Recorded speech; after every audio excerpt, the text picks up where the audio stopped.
Ahoj, to je Láďa z Probábru. Dnes si pojďme udělat malinký test a unboxing strojku Gamma Boosted. Gamma Boosted je jeden z nejvíce prodávanějších strojků v České republice. Pojďme se na to podívat. Tak, v součástí balení samozřejmě máme strojek, tomu si řekneme za chvíli něco více. Tak, dále tady máme dva vyměnitelné kryty, zlatý, červený a stojánek. Ten stojánek je super věc, tomu si řekneme něco trochu dále. Tak, co tady máme dál? Napájecí kabel, USB napájecí kabel, ten moc nepoužívám. Sada hřebenů, který tam mají dva magnety, je to ta lepší verze, vylepšenější, mnohem lépe to tam drží, super věc. Šrobováček, velmi praktická věc. Pak tady máme sáček s olejem, malinký štěteček, vyměnitelné šroubky, plus tady máme dvě páčky ve zlatý a červené barvě. Můžete si s tím hrát v kombinaci, jak chcete, plus nějaký návod, ten nepotřebujeme. Tak, pojďme si říct, co víc ke strojku.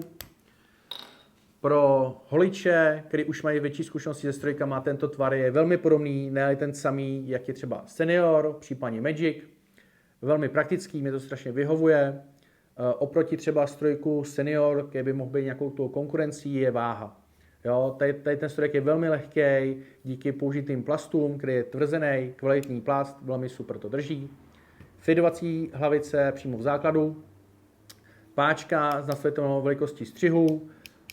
Já upřímně preferuji jakoby volnější ten průběh, to cvakání já moc nemám rád. Jednodušší, jak se to dá udělat, je to, že vyšrobujete páčku, tam vypadne taková malinká pružinka a jde vám to krásně. Motorek má 7200 otáček, takže velmi výkonný strojek, velmi lehký, velmi super. Jo, panující do ruky. Co se týče toho stojánku, doporučuji tam třeba nechávat nabíjet během dne. To nabíjení trvá nějaký do plný baterky 150 minut, strojek vydrží nějakých 120 minut, přibližně ty 2 hodiny, takže dostačující.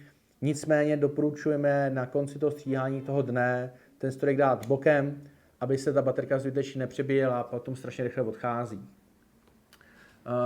Co se týče dál, ten strojek občas mi píšou lidi recenze nebo mi volají, že ten strojek je použitý, že je nějaký zaolejovaný nebo že byl konce s tím stříhaný.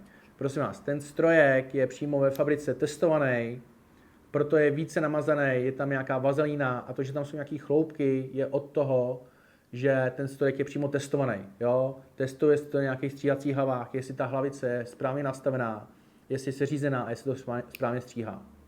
Tak to je pro dnešek všechno, mějte se tím, díky, ahoj.